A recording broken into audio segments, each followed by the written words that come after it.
All aboard! A closer look at the buses and trolleys zipping around San Diego and the one feature that could have made it easier for riders. Plus, what stopped it from rolling out? Back in the old days, if you took a concussion, your coach tended to tell you to just shake it off and get back out there. Technology aimed at protecting in-contact sports and the products that may promise more than what they can deliver. The cure for Powerball fever, a winning ticket sold in California, changing the life for one nurse, and why luck had everything to do with it. KPBS Evening Edition starts right now.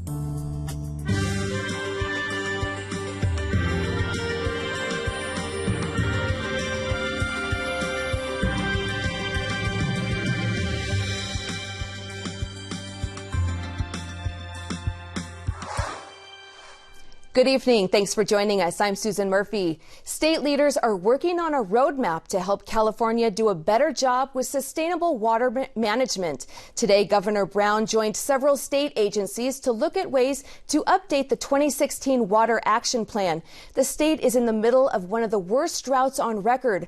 Brown says the state's future needs a water action plan that includes a multifaceted approach. We're doing extraordinary work. And the point that we have to keep in mind is it's not one thing. Water recycling alone won't do it. Storage alone won't do it. Conveyance alone won't do it. Capturing stormwater won't do it. Desalination won't do it. We need all of it. And we need all of it in a very sophisticated, careful way. And that's what my goal is. State officials say this meeting helps to address the current water crisis and to see what is working and what needs improvement. El Nino has only just begun leaving its mark in San Diego County. That's according to the latest weather models by the National Oceanic and Atmospheric Administration. A San Diego climate researcher tells KPBS El Nino has taken a brief side trip, but it will be back. El Nino made its grand entrance into San Diego County last week, delivering its first powerful punch. But where did it go? Right now, we're seeing an interlude of precipitation that's directed farther north. It looks like this next week we'll have another flash into California, but mostly the central and northern part of the state. Climate researcher Dan Cahan with Scripps Institution of Oceanography says strong El Niños typically push the storm track over Southern California, but it can fluctuate between the north and south. While San Diego County sits mostly dry over the next week and a half, Northern California is expected to get up to 10 inches of rain and a healthy boost of snowpack. Cahan says San Diego County's most active stormy weather is likely still to come. That's what happened during the last strong El Nino. In 1998, we really saw the storminess take hold in the latter part of January and on in through March. Cahan says he expects the storm track to start migrating south again within a couple of weeks. He says in addition to more potential downpours and flooding, the region could experience coastal erosion. That's because the El Nino has inflated sea levels off San Diego's coast by as much as a foot. Having excess sea levels, anomalously high sea levels, with the possibility of large storms really increases the chances of coastal problems, erosion, damage to property and infrastructure. Scripps Institution of Oceanography is asking for your help in documenting the impacts of El Nino, from taking photos to entering data. They're holding a beach walk and training session at 7 a.m. on January 20th at La Jolla Shores. The ongoing drought has forced more California farmers to use oil field wastewater to irrigate crops and replenish underground water supplies. This week, a new panel of state officials, researchers, and others began looking into the safety of the practice. Central California leads the country in food production. It's also the main oil-producing base in California.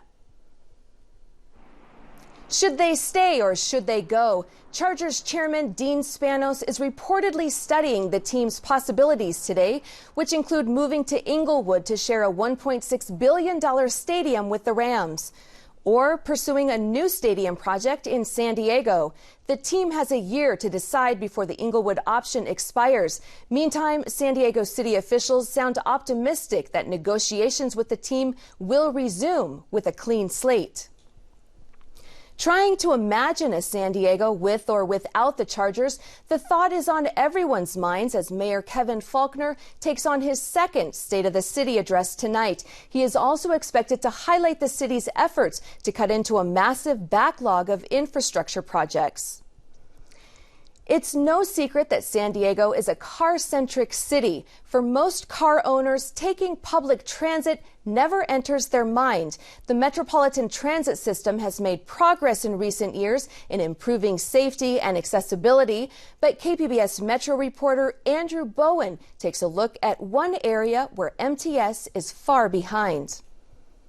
Nice to Hi, meet you. good to see you. Hi. Ready to go? Yes. Chelsea Clacius is on her morning commute from her home in Sherman Heights to work in Kearny Mesa. It's about 8:15. It's an easy drive, about 20 minutes on the freeway. Once in a while, she ponders taking public transit, but I would have to be on the bus by 6:30, and it would get me to work a half hour early. There's no middle ground. So it would take about an hour to get to work if the bus is on time. Because Sherman Heights to Kearny Mesa is not a popular commuter route, Clacius is not a good candidate for taking public transit to work. I really actually like taking the trolley. But she does use it once in a while when going downtown or to the border. Dinner or go down to Mexico. That's where MTS's fare collection system leaves her behind. The Compass card doesn't make sense for me. The Compass card is MTS's smart chip card. You can use it to load daily, multi-day, or monthly passes, but you can't load virtual money on it and use that money for single rides. That's called stored value, and it's something nearly every other large transit agency in America offers. It tends to benefit choice riders, people who probably have a car, but sometimes choose to ride public transit. People quite honestly like me. More than once, I've wanted to take the bus somewhere, but when I look in my wallet, I don't have the exact fare of $2.25. If I were in LA, San Francisco, say the bustling metropolis of Spokane, Washington, I could just load $20 onto a smart card, no cash needed. The truth of the matter is we live in an era in which convenience is important to folks. It's how folks make decisions as well. Monique Lopez is a policy advocate for the nonprofit Environmental Health Coalition in National City. She says if San Diego hopes to meet the goals of its climate action plan, cutting greenhouse gas emissions in half by 2035, it has to make it easier for people to choose transit. And there's a lot of people in the millennial generation who want to make that choice. And as the system's set up right now, it's not conducive to as easily being able to put your key in your car and turn it as to use that Compass card. So why wasn't MTS more ambitious in its development of the Compass card? Well, at first, it was. We actually have all of the system in place to be able to put a stored value card in the system right now. That's Paul Jablonski, the CEO of MTS, speaking to KPBS in 2013. At that time, he was confident the Compass card would have stored value, and soon. And that's a process we're going through. It shouldn't take long. I'm hoping by late summer, fall, we're going to roll out stored value. That was nearly 3 years ago. Just went green. So I went back and asked Jablonski why I still can't store money on my Compass card. Videotape, huh? No, you know, and at the time, we were confident that that's going to happen. Jablonski says MTS ended up prioritizing other projects, replacing old electrical lines and upgrading its fleet of buses and trolley cars. I think if you go out here and you look at any bus that's operating, it's in good condition, it's very reliable, and it's very clean. So, you know, I think we're focusing on the right things. I wish we were further along in fare collection, but we've had a lot on our plate. Jablonski says at this point he's not sure it's worth it to invest in stored value when newer technology is outpacing the Compass card. MTS is planning an expansion of mobile phone ticketing. Right now, that's limited to day passes on the trolley for special events. Sometime this year, a revamped smartphone app should be capable of selling all kinds of tickets. But MTS has not yet decided when they'll make that technology available for everyday use. In the meantime, occasional transit riders better keep a good stack of singles and quarters in their wallets. Andrew Bowen, KPBS News. KPBS video journalist Katie Shulovt helped produce that story. Another power play in the North County. Carlsbad may consider joining with other North County cities to explore a joint powers authority to choose where its power comes from. Sonoma County's Community Choice says it has saved its customers $14 million in the first year. The program started in 2014. Carlsbad firefighters have endorsed Measure A, the plan to build an outdoor shopping and entertainment center next to strawberry fields on a coastal lagoon. Facts, Prop A, with its benefits to the city of Carlsbad and the community, is something we feel good standing behind. So with that, the Carlsbad firefighters are proud to endorse Measure A. Opponents of Measure A say traffic from people visiting the center at Cannon Road will snarl neighborhood streets and Interstate 5 since it shares an intersection with Legoland. But firefighters say they are confident the $9 million developer Rick Caruso will invest in traffic upgrades will solve any problems. Caruso says the project would add an estimated $2.5 million annually to Carlsbad's general fund. The image of San Diego-based Sempra Energy has been battered by news of a disastrous gas leak that prompted the governor to declare a state of emergency. But the methane plume hasn't hurt the compensation of Sempra's CEO. Bloomberg reports Deborah Reed got a stock award of $13.1 million, her biggest yet since her promotion to the company head in 2011. Sempra's stock has fallen 17% over the past year, but the company says previous year's numbers factored into her bonus. The California Public Utilities Commission slapped Uber with a $7.6 million fine today. The commission says Uber has been too slow to provide detailed information on its riders and drivers. The state was looking for data on driver accidents and on which passengers the drivers choose to refuse service to. Uber officials say they will appeal the amount of the fine in court. Officials also say Uber is now providing all information sought by the state. Anglican communion leaders are putting the U.S. Episcopal Church on timeout. Anglican leaders voted to suspend the church from the communion for 3 years. This is for its acceptance of gay marriage. The Episcopal Church consecrated the first openly gay bishop in 2003, and it voted to authorize gay marriages in their churches last year. The Padres are headed south of the border to promote baseball in Mexico. The team will face the Houston Astros during spring training in late March. It'll be the first time Major League Baseball has been playing in Mexico City since 2004. As part of that outreach, the Padres plan to upgrade a sports complex for the Boys and Girls Club in Tijuana. Companies are developing new technologies to mitigate some of the risk associated with contact sports. But do mass market sport-related technologies promise more than the products can deliver? In tonight's SciTech Report, Financial Times technology editor Ravi Mattu tackles this topic.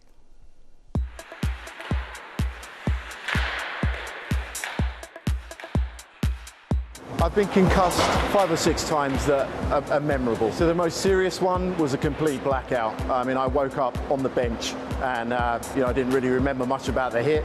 Just woke up on the bench and had a really bad headache for, I'd say, about a week afterwards. Back in the old days, if you took a concussion, your coach tended to tell you to just shake it off and get back out there. If you were able to skate, then you were back on the ice. I also started playing ice hockey in the late 70s and early 80s, and I can't recall much discussion of head injuries either. But in the years since I strapped on my first skates, many coaches in many contact sports have changed how they deal with concussion. From hockey to American football and rugby, public awareness has grown of how such incidents can have long-term health consequences. And some companies are working to develop technologies to help deal with those risks, particularly for kids who play the sports. The Reebok Check Lite is one such effort. Reebok says that the device doesn't diagnose concussion, but is an impact indicator, and pitches it as an extra tool to help coaches identify when a blow to the head could be dangerous. The way the device works is it has a number of lights, and the color of the light indicates the severity of the impact. Amber means more or less a moderate hit, but red suggests that it's the kind of impact that could lead to a concussion. I'm going to test it out by just hitting on my hand to see what happens. Red. So that's a severe impact, and the idea being this is an indication to coaches, trainers, parents that maybe the player needs to be checked out. It's not just in contact sports that new takes on old devices are trying to help minimize risk in sport. London-based startup Blaze is bringing ingenuity to urban cycling. Co-founder Emily Brooke turned her university project into the Laser Light, a bike light that uses a laser to project the symbol of a bicycle 6 meters in front of the rider. I wanted to find the biggest challenge for city cyclists, whatever it was, and tackle it. I didn't care if it was getting wet or your bike nicked or getting lost, but it had to be the biggest problem. And straight away, speaking to cyclists, personal safety. Personal safety was the biggest barrier. 79% of bikes that are hit are travelling straight ahead and somebody else turns into them. It has a normal light, it has a white LED, but then it also has a green laser. We use laser because laser is very good for projection, so we use these brand new technology called direct diodes, which is actually developed for pico projectors in mobile phones, but it really is a kind of cutting edge of laser diode technology. While Reebok and Blaze are clear about what their technology can and can't do, some worry that many products don't match the marketing hype behind them. It's probably a bit oversold, and it's great for some of the instant feedback in terms of looking at your split time when you run, or looking at a GPS map of the distance that you've covered, potentially even your heart rate. But actually, do real weekend warriors know what their heart rate really means, or it's really going to change their performance? They don't have a sports scientist analysing them and helping them and telling them. And ultimately, consumers need instant gratification. Dr. De Medici says that the really big step will be in data. As we get better at analysing the reams of information being collected by all these sensors and apps, it will become increasingly possible to use technology to manage safety in sport. These health and fitness apps, the ones that are probably useful are the ones that tell you what to do. So if you want to look at a particular exercise or a particular way of training. And a lot of the other thing I think is still a lot of hype, but potentially I think really where the big changes may come is once we start to gather a lot more of this data. The value's in the data. If we can collect, if more people can start to feed in their data and we can analyse that, then we can start to give people more information about how to use the data they collect and how that data can influence their training or their performance. The only surefire way to get rid of every health hazard in sport is to either change behavior or change the rules of the game.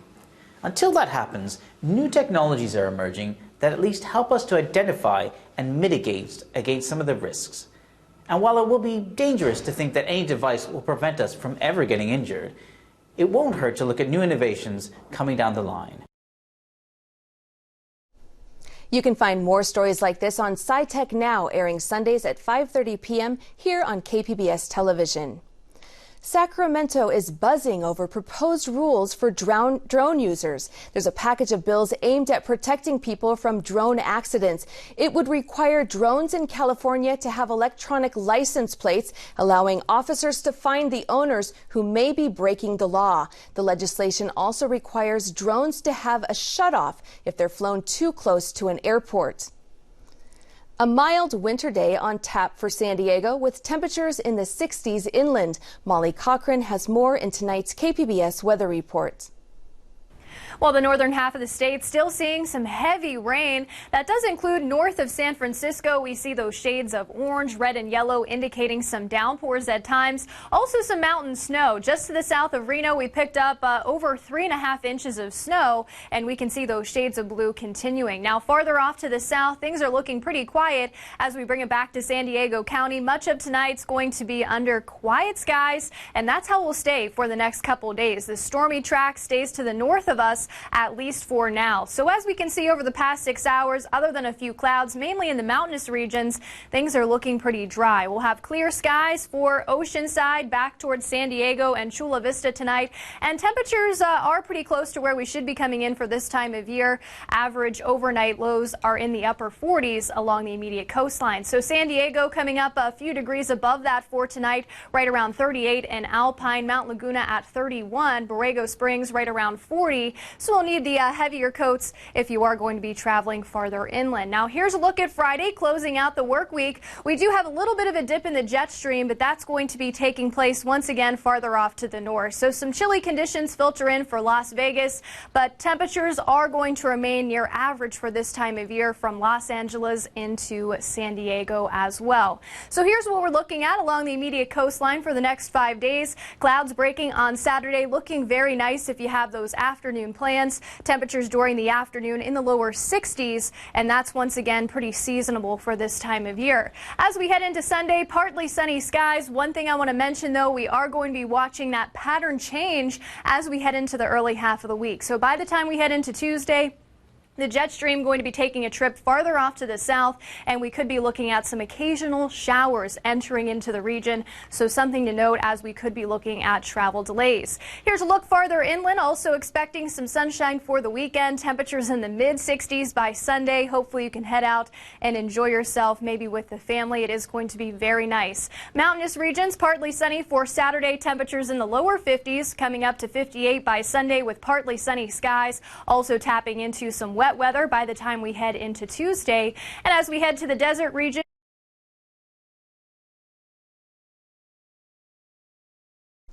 the 88th Academy Award nominations came out this morning, and The Revenant led the pack with a dozen nominations. KPBS film critic Beth Accomando considers what made the list and what didn't. Alejandro González Iñárritu's The Revenant served up the perfect mix of serious drama, Oscar-baiting performance, and spectacular technical achievements to spread out its nominations over both the prestige and the craft categories, and to walk away with a cool dozen nominations.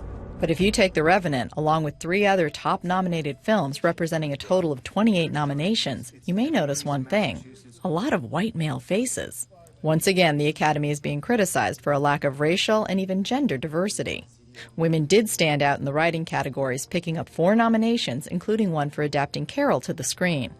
Women also fared well in the acting divisions, where there was an embarrassment of riches, with the stellar work by Cate Blanchett and Rooney Mara in Carol getting attention, and with the likes of Charlotte Rampling in 45 Years and Brie Larson in Room picking up their first Oscar nominations. A major oversight, though, was the exclusion of Charlize Theron from the Best Actress category. She literally drove the plot forward in Mad Max Fury Road. You done this before? Many times. Now that I drive a war rig, this is the best shot I'll ever have. But the Academy did embrace the genre filmmaking by giving this apocalyptic action movie 10 nominations, including Best Picture and Best Director. The 88th Annual Academy Awards will be given out on February 28th. Beth Accomando, KPBS News. For more on the Oscars, go to Beth's Cinema Junkie blog at kpbs.org. Fans around the world are mourning the death of Alan Rickman today. The British actor with the rich voice was probably best known for playing Severus Snape in the film version of J.K. Rowling's Harry Potter series. But to action fans, he is Hans Gruber, the German terrorist he portrayed in 1988's Die Hard. I'm going to count to 3. Rickman died early today in London after a battle with cancer. He was 69. I'm Judy Woodruff. On the next news hour, we hear from the family of the Syrian toddler who drowned off Turkey's coast, sparking international cries for help. That's Thursday on the PBS NewsHour.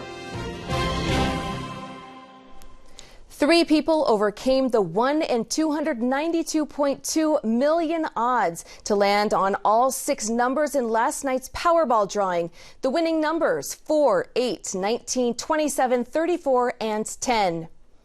There are reports tonight that the lucky winner may be a Pomona nurse who got the ticket from her boss. He reportedly bought 18,000 chances for his employees and others.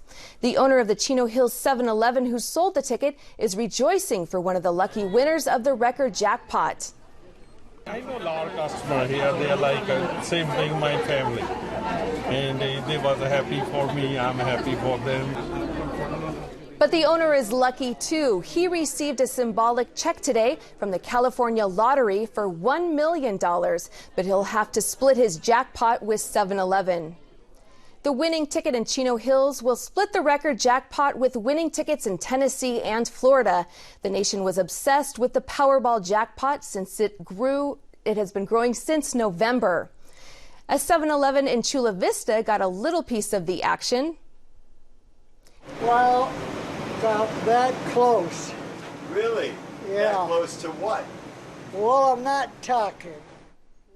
It sold one of the 12 tickets in the state that had matched 5 of the 6 numbers. The lucky winner got more than $500,000. You can find tonight's stories on our website, kpbs.org/evening edition. Thank you for joining us. Have a great evening.